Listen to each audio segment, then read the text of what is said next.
Bonsoir et bienvenue en direct sur Public Sénat. Voici les titres du 22h ce soir. L'initiative est peu fréquente dans ce secteur. Les bistouris sont posés et les blocs opératoires fonctionnent au ralenti. Les chirurgiens de clinique sont descendus dans la rue pour protester contre l'accord sur la limitation des dépassements d'honoraires. Ils sont rejoints par les internes des hôpitaux publics. Chacun a ses revendications, mais le mécontentement est commun. Quelle en est la cause? Analyse notre chroniqueur Jean-Louis Gombaud ce soir. C'est demain que François Hollande tiendra la première grande conférence de presse de son quinquennat. Ce moment solennel et important permet à la fois de jauger l'état d'esprit et le style présidentiel sur la forme. Et sur le fond, le président de la République devrait faire la pédagogie de son action. Après 6 mois passés à l'Élysée, ils sont nombreux, y compris à gauche, à lui demander de fixer un cap. Et puis c'est la dernière semaine, la dernière ligne droite dans le duel Fillon-Copé et le ton monte entre les deux compétiteurs. Dans les rangs de l'UMP, on attend la fin de l'histoire. Le dimanche 18 novembre prochain pour enfin tourner la page des hostilités et débuter le rassemblement avec l'un ou l'autre des candidats. Analyse notre chroniqueur politique Guillaume Tabar tout à l'heure. Voilà pour le programme. Merci d'être en notre compagnie ce soir. Pardon pour ce retard sur l'horaire habituel, mais c'était la priorité au direct. Vous l'avez vu avec le discours de François Fillon sur les chaînes parlementaires. Et on débute sans plus tarder ce journal avec le Sénat qui donne à son tour le coup d'envoi de l'examen du projet de loi de financement de la sécurité sociale. Cette fois encore, une nouvelle majorité de circonstances entre la droite et les communistes pourrait conduire au rejet du texte. On voit tout cela avec Sandra Cerquera. Nouvelle journée piège pour le gouvernement avec le début de l'examen du budget de la sécurité sociale au Sénat. Une fois de plus, les communistes risquent de jouer les troubles faits en rejetant le texte avec l'aide de la droite. Au groupe communiste, on assure pourtant que rien n'est encore tranché, malgré la déclaration de Pierre Laurent ce matin, évoquant un rejet du PLFSS. Pour le moment, on n'a encore pas l'ensemble des réponses, donc à moins que Pierre ait des réponses et qu'il nous les donnera demain matin peut-être. Mais nous, en tout cas, à la commission, avec les membres de la commission, pour le moment, on n'a encore pas arrêté notre position. Les communistes réclament le retrait de la taxe sur les retraites et jugent insuffisante l'évolution des dépenses consacrées à l'hôpital. Les socialistes préfèrent relativiser et mettre en avant les avancées apportées par le Sénat, notamment le fameux amendement qui vise à augmenter la taxe sur l'huile de palme. C'est un signe fort, à la fois pour les consommateurs, mais surtout pour les industriels, pour les inciter à plus utiliser, ou en tout cas moins utiliser donc l'huile de palme ou l'huile de copra. C'est un des éléments d'apport du Sénat dans ce débat. Mercredi soir aura lieu le vote de la première partie du texte, les recettes. Si elle est retoquée, le reste du budget ne sera pas discuté et c'est l'Assemblée nationale qui aura le dernier mot. Et le projet de loi de finances à venir pourrait connaître le même sort. Voilà, et alors que les sénateurs communistes menacent de ne pas voter justement le projet de loi de financement de la sécurité sociale et qu'ils devraient s'abstenir sur le budget, Jean-Luc Mélenchon enfonce le clou entre contre-budget, manifestations et meetings. Le leader du Front de gauche, c'est sûr, est de retour. Les détails avec Flora Sauvage. À bas l'austérité, c'est le credo du parti de gauche qui a présenté son contre-budget aujourd'hui à la presse. L'objectif, démontrer que la politique de réduction des dépenses du gouvernement Ayrault est néfaste, comme l'explique Jacques Généreux, économiste et membre du parti de Jean-Luc Mélenchon. Nous ne sommes au bord d'aucune catastrophe financière en France parce que ce pays dégouline de richesses et de ressources.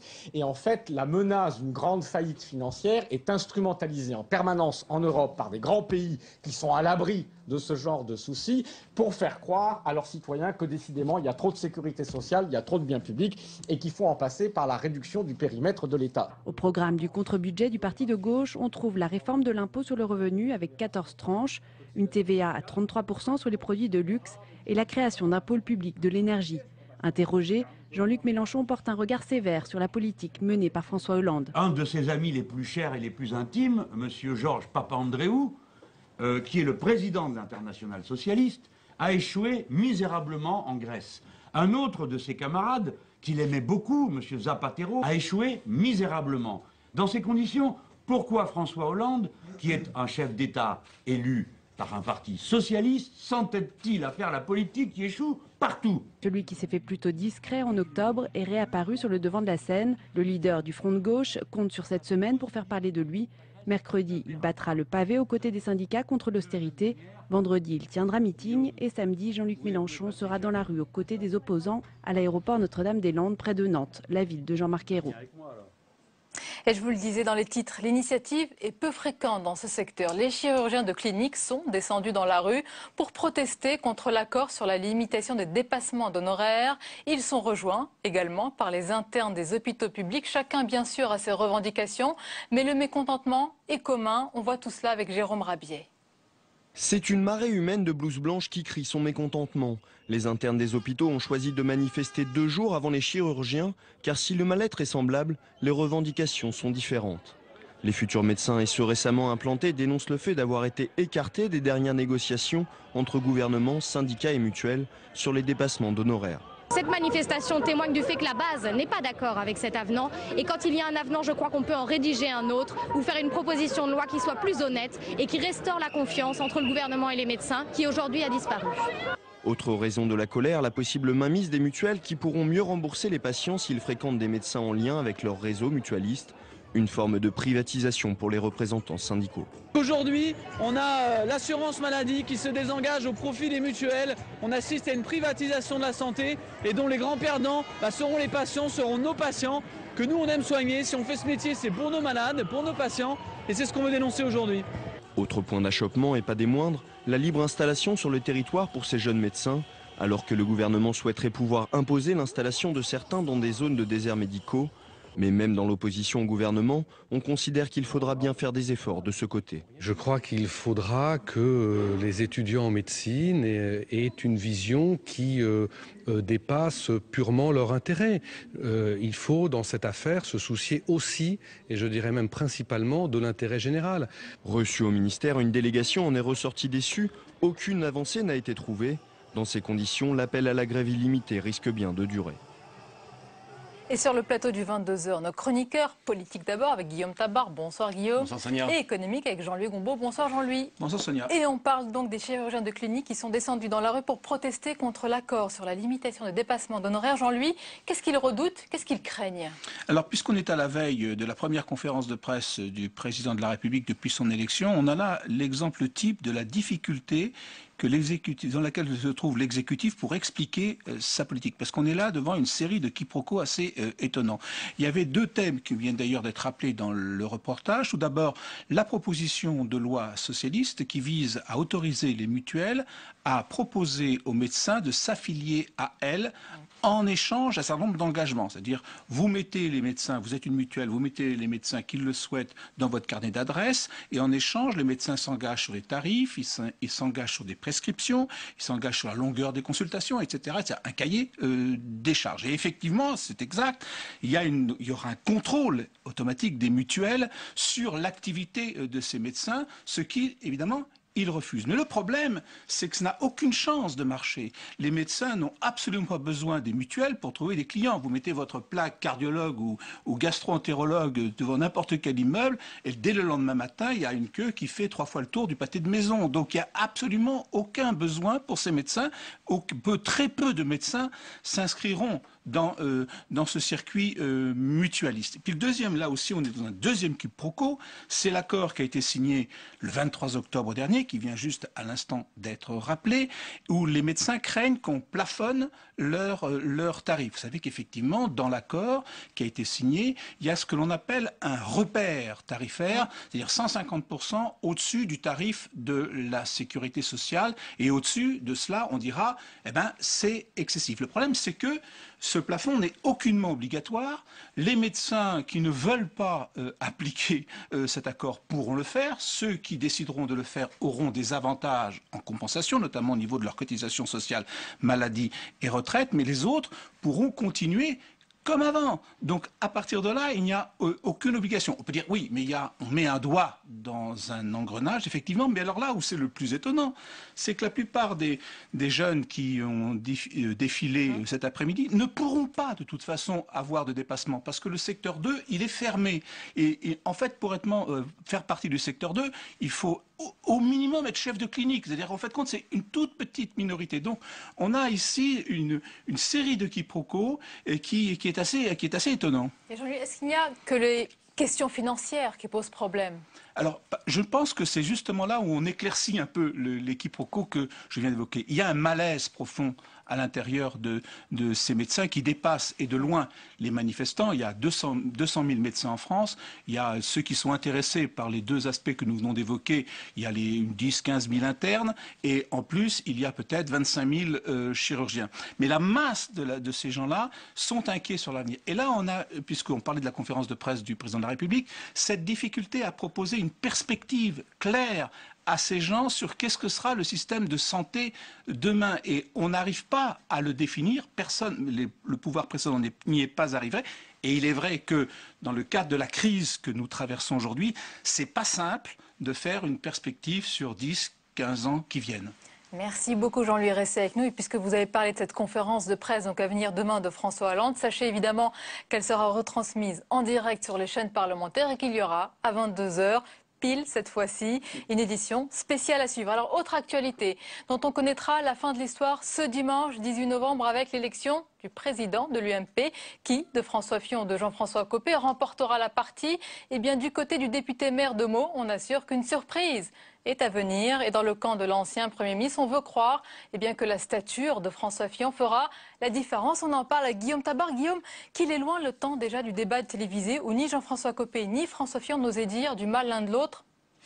Enfin, ils n'ont pas osé dire du mal l'un de l'autre face à face à la télévision. Depuis le début de cette campagne, c'est très tendu entre les équipes Fillon et les équipes Copé. Pour être franc, je dirais pas plus que dans n'importe quel parti où il y a une compétition. Souvenez-vous de la primaire socialiste entre Martine Aubry et François Hollande. C'était également affleuré, à peine moucheté. Là, on voit bien que les critiques sont vives. Et je pense qui entretient cette fébrilité dans chaque camp, c'est précisément le fait que l'on n'ait finalement aucun indice sérieux de l'issue du scrutin. Vous disiez que chez Copé, on annonce une surprise, mais sur la base de quoi, on ne le sait pas. Les deux candidats font salle pleine partout où ils passent. On vient de le voir encore à l'instant avec le grand meeting de François Fillon à Paris ce soir. Jean-François Copé va faire une démonstration de force, lui, à Nice. Bon, donc l'un comme l'autre est fondé à dire qu'ils font du monde dans leur meeting. Donc il y a une vraie inconnue. Et voilà, cet inconnu crée du doute, enfin, ou en tout cas de la fébrilité dans chaque camp. C'est ce qui explique, je crois, en partie le durcissement de cette fin de campagne. Oui. Mais les sondages portent quand même François Fillon dans le baromètre Ipsos Le Point pour le mois de novembre, paru ce soir. Il est l'homme fort à droite, il détrône Nicolas Sarkozy, mais on l'a souvent dit, vous venez de le rappeler, ce ne sont pas les sympathisants, mais les militants qui votent. Une surprise est possible malgré tout. Oui, parce que si on prend, donc les sondages mesurent l'opinion des sympathisants de l'UMP, des sympathisants de droite. Bon, sur 40 millions d'électeurs, on peut dire grosso modo qu'il y en a 15 à 20 millions de droite, peut-être 10 millions qui se reconnaissent dans l'UMP. Bon, mais les adhérents de l'UMP, c'est entre 250 000 et 300 000 adhérents. Les deux candidats espèrent une participation de l'ordre de 100 à 200 000 électeurs. Bon, c'est pas la même chose. Chez Copé, on dit c'est un peu comme si on sondait l'ensemble de l'Union européenne sur le choix du président de l'Estonie. Bon, c'est pour souligner le décalage entre la proportion d'électeurs concernés. Donc il y a cette vraie inconnue. Bon. En même temps, il y a des précédents dans les consultations dans les partis. Et jusqu'à présent, on l'a vu au PS, on l'a vu au Front National, on l'a vu lors des primaires à l'UMP pour choisir les têtes de liste régionales. Finalement, les militants votent comme l'opinion globale. Et l'enjeu, en tout cas le critère mis en avant par François Fillon, c'est de dire les militants veulent gagner. Eh bien, les militants choisiront celui que l'ensemble de l'opinion de droite désigne comme étant le meilleur challenger de François Hollande. Pour terminer, Guillaume, cet échange d'amabilité pose surtout la question de l'après. La réconciliation ne semble pas naturelle, évidente en même à temps, première vue. Elle aura lieu dans la mesure où personne ne peut se permettre de briser l'UMP en deux. Mais on voit bien que ce soir, François Fillon, c'était pas son habitude. Hein. Il s'est montré très, très déterminé, presque très dur ce soir. Il a dit, moi je ne suis pas comme ceux qui jouent les gladiateurs sur les... J'ai François Fillon qui estime que l'UMP ne pourrait pas regagner la France en prenant tous les virages à droite et en se choisissant en président du parti qui se présente, je cite, en gladiateur. Voilà, donc ça c'est bien sûr pour Copé, mais en même temps il doit montrer que lui a un discours de droite très affirmé. On l'a vu ce soir, il a parlé beaucoup d'immigration, il a parlé de refus d'un certain nombre de textes du gouvernement, et surtout il s'est posé en opposant à François Hollande. On voit bien qu'il dit bien sûr je brigue la présidence de l'UMP, mais d'ailleurs il a redit ce soir très clairement, son objectif c'est bien sûr la présidentielle de 2017. Merci messieurs pour vos analyses. La suite du 22h et après les messages de soutien, eh bien voici venu le temps des premières critiques. Tout le monde n'apprécie pas la méthode du maire de Sevran, Stéphane Gatignon, qui poursuit ce soir sa grève de la faim pour obtenir des aides exceptionnelles pour sa commune. Certes, l'élu Europe Écologie Les Verts a eu le soutien de Manuel Valls, de Jean-Vincent Placé ou encore de Cécile Duflot, venue tout à l'heure, dit-elle, en amie. Mais il a aussi irrité une partie du gouvernement, dont le ministre de la Ville, François Lamy. Mais quelle que soit la méthode utilisée par cet élu, les difficultés de sa commune, vous allez le voir, sont réelles. L'enquête dans cette ville de Seine-Saint-Denis, c'est avec Nathalie Guilloire. La lettre de Stéphane Gatignon parlementaire, elle a été rendue publique. Toutes ces lettres montrent que Stéphane Gatignon a tout tenté avant de décider de faire une grève de la faim au pied de l'Assemblée nationale. Ici à Sevran, l'adjoint au maire Stéphane Blanchet fait le constat d'une ville en grande difficulté et dénonce l'inégalité de la répartition des richesses entre les territoires. Aujourd'hui à Sevran, on est dans une situation où on est arrivé au bout du bout. Très clairement, on a un déficit structurel que nous ne pourrons pas combler. Il nous manque 5 millions pour boucler le budget 2013. Mais en fait, on est dans une ville qui a 30 millions de moins en budget de fonctionnement que les autres villes de la même strate. Ces 5 millions concrètement serviraient à terminer des chantiers comme celui-ci. Ces travaux ont pour objectif d'agrandir une école, mais si l'aide de l'État n'est pas accordée, ce bâtiment ne verra pas le jour. Ce chantier-là, mais c'est aussi d'autres qui sont ailleurs, dans d'autres quartiers, qu'on ne pourra plus payer et qui ne vont pas pouvoir se terminer et puis qui vont aussi mettre les entreprises à genoux. Pour cet ancien adjoint au maire, aujourd'hui dans l'opposition, ces problèmes de financement, il les connaît bien. Et pour lui, face à cette situation, l'action de Stéphane Gatignon est justifiée. S'il n'y a plus que ce seul moyen, étant donné qu'on vit dans un monde extrêmement médiatisé, pourquoi pas? Et c'est conforme en tout cas au tempérament de monsieur le maire, qui est très vif, effectivement, et courageux.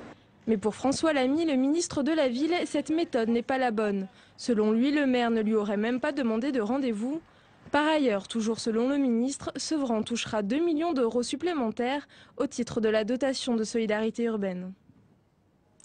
Et invité politique du 22h, c'est le député européen, Europe Écologie Les Verts, Yannick Jadot, bonsoir. Bonsoir. Et bienvenue. Alors vous faites partie des responsables politiques qui sont allés à la rencontre de Stéphane Gatignon. En atteste cette photo, on va la voir postée sur le profil Facebook de Stéphane Gatignon, maire Europe Écologie Les Verts de Sevran. Est-ce que vous lui apportez votre soutien inconditionnel ? Bien sûr, parce que je crois qu'on a un certain nombre de communes dans notre pays qui n'arrivent plus à faire face aux difficultés. Tout le monde reconnaît que la ville de Sevran est bien gérée. Vous avez, je crois, 900 employés municipaux pour une ville de 50 000 habitants. À Arcueil, à côté, vous avez 1200 employés pour 25 000 habitants. Vous avez 40% de chômage chez les jeunes. Donc c'est un maire qui fait énormément d'efforts pour sortir sa commune des pièges de l'insécurité sociale dans laquelle elle est plongée. Et vous savez, c'est comme une entreprise, il y a tous les ans 5 millions de déficits budgétaires et aujourd'hui, les banques hésitent à financer la ville de Sevran pour faire face à ses ambitions, à ses obligations de service public. Après les messages de soutien, vous l'avez vu, il y a les premières critiques. D'abord sur la méthode. Parlons de la méthode. C'est par la pression quand même, c'est par une forme de chantage émotionnel qu'un élu de la République, aujourd'hui, peut obtenir des choses de son gouvernement? Je ne crois pas que ce soit un chantage émotionnel, c'est une façon de sortir l'histoire. Ça fait des mois et plusieurs années. C'est la bonne méthode, selon vous? Quand vous en arrivez à un moment où, pour obtenir, vous n'arrivez pas à obtenir 5 millions pour boucler votre budget et essayer, encore une fois, de faire face dans cette ville à des situations de vie extrêmement compliquées, que vous essayez de faire bien votre boulot, que tout le monde d'ailleurs reconnaît qu'il fait bien son boulot et que vous n'arrivez plus à joindre les deux bouts, et bien évidemment, à un moment, vous arrivez à certaines extrémités. Combien de maires sont dans cette situation avec des communes vous avez remarqué, et justement, tous se mettaient en grève de la faim? Non, mais son message va pour les 100 communes les plus pauvres et c'est le message qu'il adresse encore ce soir à Jean-Marc Ayrault qui aujourd'hui donne un peu une fin de non-recevoir alors que, comme vous l'avez souligné, Stéphane Gatignon a eu le soutien de Manuel Valls, d'autres membres du gouvernement. Il a eu le soutien aussi de Claude Barthelone, qui a dit qu'il allait faire un effort au niveau de l'examen du budget à l'Assemblée. Vous voyez le verre à moitié plein. Il y a aussi le reste, il y a eu les critiques du ministre de la Ville, François Lamy, de Maryse Lebranchu. Qu'ils se sentent un peu piégés, tout ça, peu importe. La réalité, c'est qu'on a nos communes les plus pauvres qui n'arrivent pas à joindre les deux bouts, qui n'arrivent pas à assurer le minimum de services publics, qui n'arrivent pas, comme le dit votre reportage, à faire des travaux de rénovation qui sont essentiels, encore une fois, pour sortir les populations des multiples insécurités dans lesquelles elles sont. Et donc, il faut que demain, à l'Assemblée, l'Assemblée vote la rallonge de 200 millions pour les communes les plus pauvres. 200 millions, c'est c'est le manque à gagner, vous savez, de l'histoire des pigeons. Là, on est dans les 100 communes les plus pauvres de France. Je pense que c'est le minimum que peut faire ce gouvernement. Alors, autre sujet, nous allons parler du gaz de schiste. Ce soir, l'ancien Premier ministre Michel Rocard défend le gaz de schiste. Il n'hésite pas à comparer les réserves de la France à ce que le pétrole est au Qatar. La France est, dit-il, bénie des dieux. On est donc assis sur un trésor dont on se prive. Écoutez, comme quoi Michel Rocard, qui a toujours une réflexion approfondie sur plein de choses, peut se tromper. Vous êtes ironique ou Oui, non, parce que là-dessus, sur les questions énergétiques, je pense qu'il se trompe souvent, malheureusement. Vous savez, si on exploitait aujourd'hui le gaz de schiste en Europe, il nous coûterait 3 à 4 fois plus cher que ce qu'il coûte aux États-Unis, parce qu'il faut creuser beaucoup plus profondément et qu'on arriverait à un gaz de schiste qui nous coûterait plus cher que le gaz qu'on importe d'Algérie ou du Moyen-Orient. Et les bénéfices, Yannick Jadot, on dit qu'aux États-Unis et au Canada, les emplois ont beaucoup progressé dans le secteur industriel. On crée beaucoup plus d'emplois en économisant l'énergie, notamment dans le bâtiment, où on dépend beaucoup du chauffage électrique, en créant des entreprises d'énergie renouvelable. Et là, vous n'avez pas de problème d'environnement et de santé. Les études encore qui ont été sorties par la Commission européenne il y a 6 semaines nous disent les gaz de schiste posent un énorme problème d'environnement et de santé, de pollution des nappes phréatiques. S'interdire tout débat. Pourquoi fermer la porte à une discussion, à une commission, à une réflexion? Pourquoi ne pas ouvrir le débat? Mais moi, j'ai pas de souci avec le débat. Ce qu'on ne veut pas aujourd'hui, puisqu'il n'existe qu'une seule technique d'exploration, d'exploitation du gaz de schiste qui est reconnue aux États-Unis, au Canada, par les études européennes comme extrêmement polluante, extrêmement dangereuse pour la santé. Ce qu'on dit, c'est que nous, on peut en débattre. Moi, j'ai pas de souci avec le débat, mais n'engageons pas la fracturation de notre roche-mère et puis surtout, n'investissons pas sur une énergie du passé. Vous savez que ces gaz de schiste sont beaucoup plus polluants du point de vue du réchauffement climatique que même les gaz conventionnels. On a sous-investi dans ce pays sur les économies d'énergie, sur les renouvelables. Ne fantasmons pas une nouvelle fois une énergie qui serait pas chère, abondante partout et sur lesquelles on serait assis. C'est pas l'enjeu. À d'autres actualités. D'abord, votre réaction à la composition du comité des sages, c'est ainsi qu'il a été appelé, qui est mis en place par la ministre de l'Environnement, Delphine Batho, donc sur le débat autour de l'énergie qui va commencer dans quelques jours. Ce comité comprend notamment l'ex-patronne d'Areva, Anne Lauvergeon. Des ONG se disent aujourd'hui scandalisées par la présence de cette personnalité pro-nucléaire. Et vous ? Bien sûr. La question n'est pas que Anne Lauvergeon ne puisse pas s'exprimer dans ce débat. Elle a défendu, elle a travaillé dans l'énergie nucléaire pendant des années.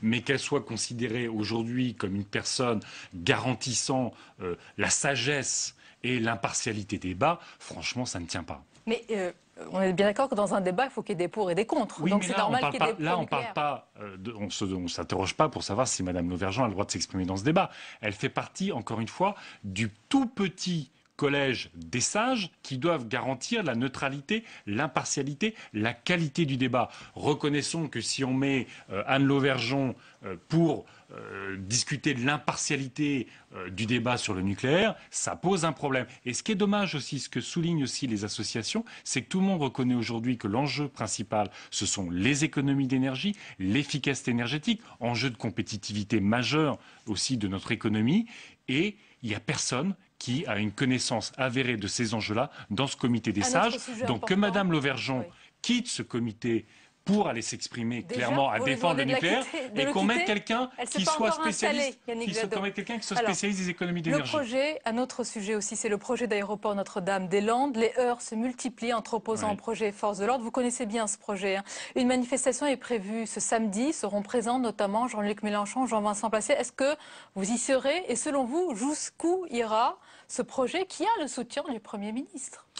Il n'a pas seulement le soutien du Premier ministre, il faut dire qu'il est porté par le Premier ministre. Mais si vous voulez, on est dans quelque chose de totalement irrationnel aujourd'hui. Tout le monde considère que la rationalité économique, même François Bayrou s'est exprimé contre ce projet et beaucoup d'autres, que la rationalité... Non, mais ce que je veux dire, c'est que c'est pas un écolo patenté qui a envie de s'accrocher dans les arbres. C'est trop cher selon vous maintenant? Il n'y a pas de rationalité économique. Cet aéroport doit être installé sur une zone humide qui est le château d'eau de la Loire-Atlantique. On ne sait pas gérer les zones humides. C'est un bassin agricole. Et puis surtout, vous avez vu que même les personnels d'Airbus vont rester dans l'ancien aéroport. Donc il n'y a pas de rationalité en termes de transport. Serez à la manifestation, on sera évidemment, une bonne partie des parlementaires écologistes seront le 16 et le 17 à Notre-Dame-des-Landes. Et vous savez qu'Europe Écologie tient beaucoup à ce combat. Et je suis sûr qu'on finira par gagner parce qu'à un moment, la rationalité s'impose. Aujourd'hui, quand vous dites qu'on ne peut pas donner 5 millions à Sevran pour boucler son budget et que l'État est prêt à mettre 100, 200, 300, 400 millions d'euros pour un aéroport inutile, c'est totalement aberrant. Une question, vraiment une réponse de votre part, parce qu'on est un petit peu en retard après la sortie de Jean-Vincent Placé qui s'est posé des questions sur... Ça fait 4 fois que vous citez Jean-Vincent Placé ce soir. Je sais que vous ne l'aimez pas, c'est pour ça que... Ah, mais j'ai pas de souci avec Jean-Vincent Placé, mais je suis... Il s'est posé des questions sur... Très bien. C'est lui qui est dans l'actualité sur la présence des ministres écolos au gouvernement. Cécile Duflot a réaffirmé qu'il n'était pas question pour elle de quitter le gouvernement. Est-ce que vous vous posez parfois le problème à l'inverse? Est-ce que ça peut être le gouvernement qui vous demande de partir? Non, je ne crois pas que ce soit de l'intérêt de cette majorité d'écarter les écologistes. Je crois que simplement nous devons proposer, parfois être critique, c'est notre rôle vis-à-vis de cette majorité, mais on doit s'inscrire comme un partenaire crédible, durable de cette majorité, parce que si on joue tous les 4 matins à dire qu'on est prêt à sortir du gouvernement, nous ne serons pas considérés comme un partenaire crédible. Ça veut dire que nous ne pèserons pas sur les décisions de ce pays. Il faut sortir de la crise économique, sociale et écologique. Non, mais la plupart des écologistes, vous avez vu, a critiqué la sortie de Jean-Vincent Placé. La dernière page du 22h. Merci à vous d'avoir été notre invité à présent avec tout ce qui vous a échappé dans le reste de l'actualité. Regardez, c'est le tour de l'info. Il est signé Cécile Sixou. Je le dis, je le répète, je suis fière de ton frère. Je suis fière. Cette voix, c'est celle de la sœur de Mohamed Merah, Swen Merah, filmée à son insu par un autre de ses frères pour une émission diffusée hier soir. Elle se dit fière de son petit frère, le tueur de Toulouse, qui selon elle a combattu jusqu'au bout et sauté le pas. Une apologie du terrorisme pour le ministre de l'Intérieur, Manuel Valls. Une enquête a été ouverte par le parquet de Paris pour vérifier dans quelles conditions ces propos ont été tenus. La tension monte entre la Syrie et Israël. Depuis 40 ans, ces deux pays officiellement en état de guerre ne se sont pas affrontés. Mais hier, un tir d'obus des Syriens sur le plateau du Golan, occupé par l'État hébreu, a ravivé les tensions. L'armée israélienne a riposté par des coups de semonce. Aujourd'hui, elle a envoyé des obus qui auraient touché une cible syrienne. Ehud Barak, le ministre israélien de la Défense, a également déposé plainte auprès des forces de l'ONU dans la zone. Une rencontre aujourd'hui au Sénat sur la mémoire audiovisuelle de l'Outre-mer. Depuis plus de 10 ans, l'INA, l'Institut national de l'audiovisuel, numérise le patrimoine audiovisuel national avec l'objectif de le sauvegarder. Il a intégré depuis peu les images d'Outre-mer. Il y a quelques années, nous sommes intéressés à ce fonds parce qu'il y avait effectivement une dégradation avancée des supports. Et c'est à ce moment-là, effectivement, que nous avons, pendant 2 ans, monté un dossier pour bénéficier d'un financement au titre du grand emprunt des investissements d'avenir pour sauvegarder par la numérisation les 130 000 heures du fonds de RFO. Une course contre la montre s'est engagée pour numériser les 130 000 heures de vidéos car elles sont menacées notamment par les conditions climatiques dans lesquelles elles sont conservées. Miroir, mon beau miroir, dis-moi pourquoi on ne m'aime pas. En se regardant dans la glace le matin, Jean-François Copé ne se trouve pas si différent de son mentor, Nicolas Sarkozy. Alors, vivra-t-il le même conte de fées que lui? Réponse dimanche. Si François Hollande n'est pas au mieux dans les sondages, il peut au moins se consoler avec le prix que vient de lui attribuer Psychologie Magazine. Il a été élu l'homme politique le plus gentil.